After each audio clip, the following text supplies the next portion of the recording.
Israel-Iran war. Are we on the edge of World War III? I am not claiming anything, I am nobody to make that claim, but when a personality like Colombian President Gustavo says we are now in the prelude to World War III, it matters.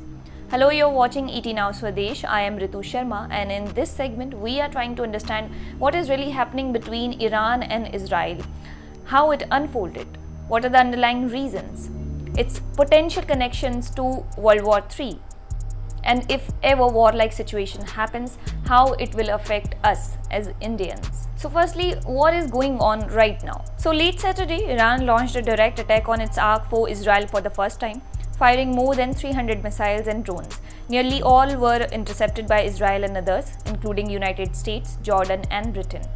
Iran said its attack came in response to a deadly April 1st airstrike on Tehran's consulate building in Syria's capital Damascus that was widely blamed on Israel.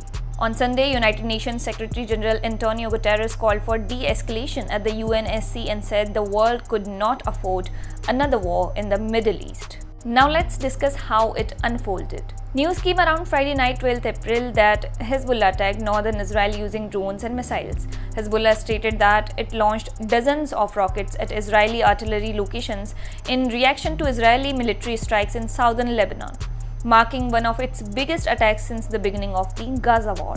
Hezbollah is active around Lebanon and attacks Israel quite frequently. अब इन सब के बाद क्या हुआ, इस खबर के आते ही इसके पोटेंशियल इम्पैक्ट भी देखने के लिए मिले।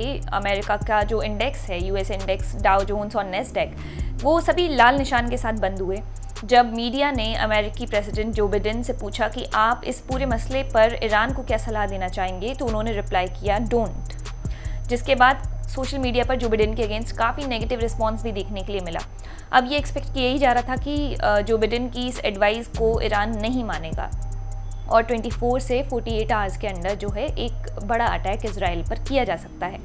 इस बीच ये भी खबरें आई कि ईरान ने करीब 100 क्रूज मिसाइल्स जो हैं वो तैयार करके रखी हैं ताकि वो इजराइल के ऊपर अटैक कर सकें, और ऐसा हुआ भी। इसके बाद ईरान ने हंड्रेड्स ऑफ मिसाइल्स और ड्रोन्स को डायरेक्ट अटैक में इजराइल के ऊपर लॉन्च किया।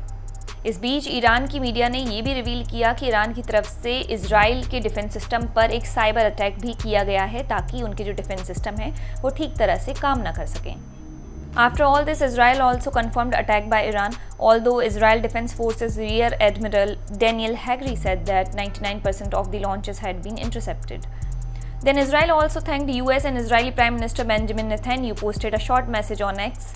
We intercepted, we blocked, together we will win. Israel Defense Minister Yoav Gallant also celebrated the results, thanking the US and other countries for their assistance.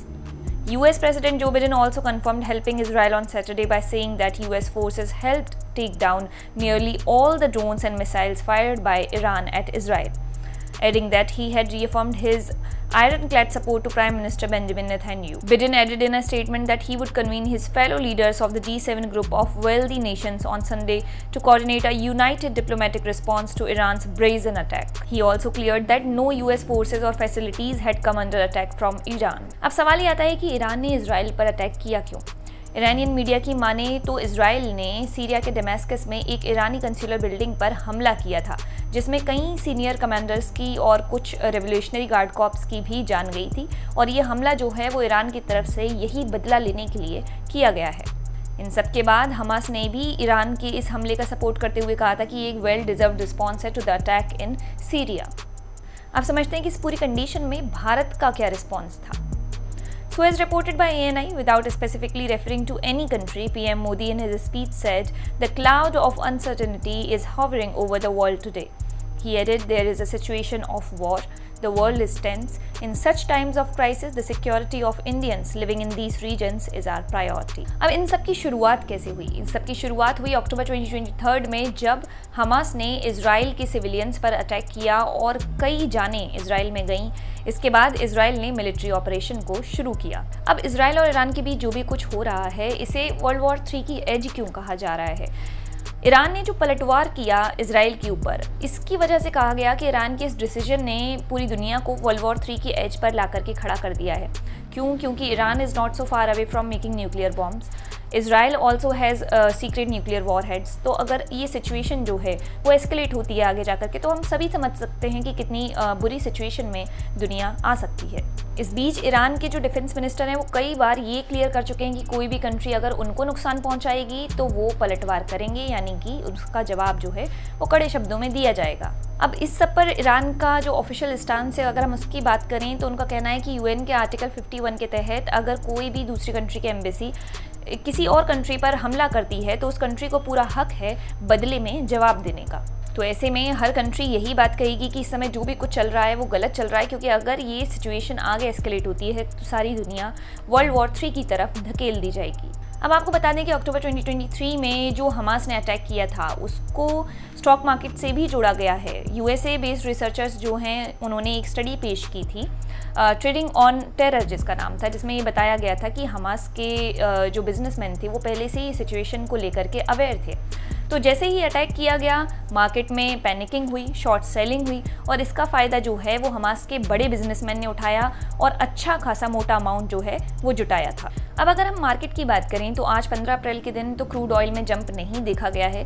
और अगर इसके पहले की सिचुएशंस की भी हम बात करें जहां पर रशिया यूक्रेन वॉर हो गया या इजराइल हमस वॉर हो गया, तो दोनों ही सिचुएशन ऐसी थी जिसमें मार्केट गिरा लेकिन उसके बाद दोबारा से अपने लाइफ टाइम हाई पर पहुंचा है। तो मार्केट में अगर इसका इम्पैक्ट पड़ता भी है तो आपको एंट्री करने के लिए एक अच्छा मौका मिल जाएगा।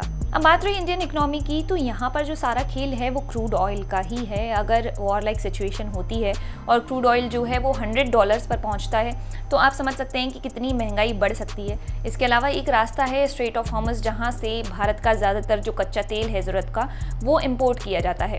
तो अगर वॉर लाइक सिचुएशन में इस रास्ते को कोई नुकसान पहुँचता है तो हो सकता है कि जो कच्चा तेल है वो और ज़्यादा महंगा हो जाए, और अगर ये महंगा होता है तो आप देख सकते हैं कि घूम के सारी चीज़ें जो हैं वो महंगाई पर ही आएंगी, जिसकी रूट जो है वो क्रूड ऑयल है। So that's all in this segment. This is Ritu Sharma signing off. Stay tuned with ET Now Swadesh for more updates. For more of such videos, do like, share and subscribe to ET Now Swadesh.